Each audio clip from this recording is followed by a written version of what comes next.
English grammar. আজকে English গ্রামের যে বিষয়টি শিখব সেটা হচ্ছে person. Easy to learning YouTube channel থেকে। পার্সন তিন প্রকার। পার্সনের বাংলা হচ্ছে ব্যক্তি। পার্সন হচ্ছে তিন প্রকার যথা: one, first person; two, second person; এবং 3 নাম্বার হচ্ছে থার্ড পার্সন। ফার্স্ট পার্সন মানে প্রথম পুরুষ। ফার্স্ট পার্সন মানে প্রথম পুরুষ, সেকেন্ড পার্সন মানে দ্বিতীয় পুরুষ, সেকেন্ড পার্সন মানে দ্বিতীয় পুরুষ, এবং থার্ড পার্সন মানে তৃতীয় পুরুষ। থার্ড পার্সন মানে কি? তৃতীয় পুরুষ। অর্থাৎ পার্সন তিন প্রকার যথা: ফার্স্ট পার্সন, সেকেন্ড পার্সন এবং থার্ড পার্সন। এবং ফার্স্ট পার্সনগুলো হচ্ছে যে আই, উই, মাই, আওয়ার এবং আস। ফার্স্ট পার্সনগুলো হচ্ছে আই, উই, মাই, আওয়ার, আস। এগুলো ফার্স্ট পার্সন হিসেবে পরিচিত। ঠিক আছে? ফার্স্ট পার্সন কোনগুলো? আই, উই, মাই, আওয়ার, আস। এগুলো ফার্স্ট পার্সন হিসেবে পরিচিত। এখন আমরা জানবো সেকেন্ড পার্সন। সেকেন্ড পার্সন কোনগুলো? সেকেন্ড পার্সন শুধু দুইটি, ইউ এবং ইয়োর। খুবই সহজ। সেকেন্ড পার্সন হচ্ছে ইউ এবং ইয়োর। এই দুইটি সেকেন্ড পার্সন হিসেবে পরিচিত। ঠিক আছে? তারপর আমরা জানবো থার্ড পার্সন। থার্ড পার্সন হচ্ছে যে ফার্স্ট পার্সন এবং সেকেন্ড পার্সন। ঠিক আছে? থার্ড পার্সনগুলো হচ্ছে ফার্স্ট পার্সন এবং সেকেন্ড পার্সন বাদে সবগুলো নাউন এবং প্রোনাউন অডকে থার্ড পার্সন বলা হয়। পৃথিবীর সকলকেই, মানে আই, উই, মাই, আওয়ার, আস এবং ইউ, ইয়োর বাদে পৃথিবীর সবগুলো হচ্ছে কি? Third person. ঠিক আছে? ফার্স্ট পার্সন এবং সেকেন্ড পার্সন বাদে সবগুলো নাউন ও প্রোনাউন হচ্ছে থার্ড পার্সন। এখন আমরা এই আই, উই এগুলো শব্দের অর্থ জানবো।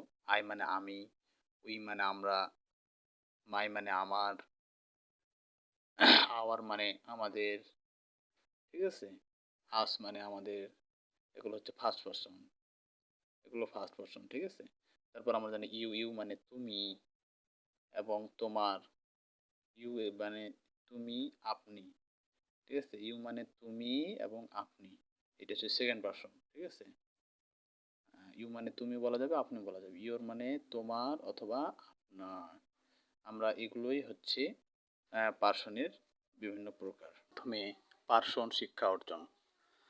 এখন আমরা জানবো উদাহরণের মাধ্যমে পার্সন শিক্ষা। প্রথমে জানবো ফার্স্ট পার্সন। ফার্স্ট পার্সনগুলো হচ্ছে আই, উই, মাই, আওয়ার, আস। এবং সেকেন্ড পার্সনগুলো কি বলতো? সেকেন্ড পার্সনগুলো হচ্ছে যে ইউ এবং ইয়োর। ঠিক আছে? এবং থার্ড পার্সন হচ্ছে যে ফার্স্ট পার্সন এবং সেকেন্ড পার্সন বাদ দিয়ে যতগুলো মানে নাউন এবং প্রোনাউন রয়েছে সবগুলো হচ্ছে কি? Third person.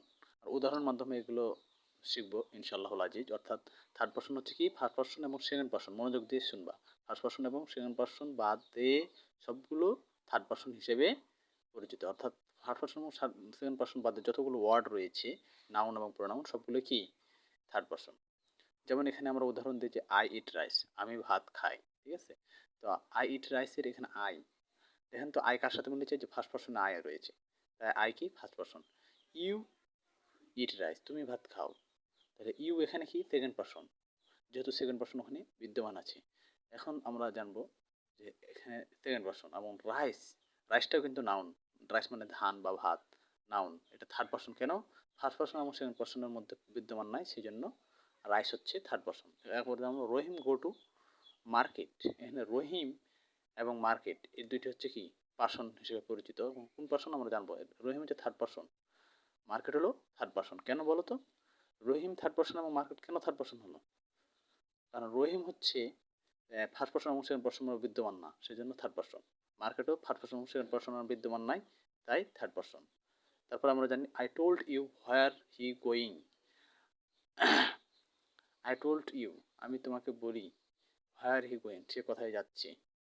তাহলে আই কি? ফার্স্ট পার্সন, এই যে ফার্স্ট পার্সনে বিদ্যমান, এই পাঁচটা মুখস্থ করলে ওইটি পাঁচটাই সারা থার্ড পার্সন। ইউ এবং ইউ সেকেন্ড পার্সন, এটা তো সম্পূর্ণ মুখস্থ। এবং হি হি হচ্ছে থার্ড পার্সন কেন? যে ফার্স্ট পার্সন এবং সেকেন্ড পার্সন মানে বিদ্যমান নাই, তাই হি হচ্ছে থার্ড পার্সন। ঠিক আছে?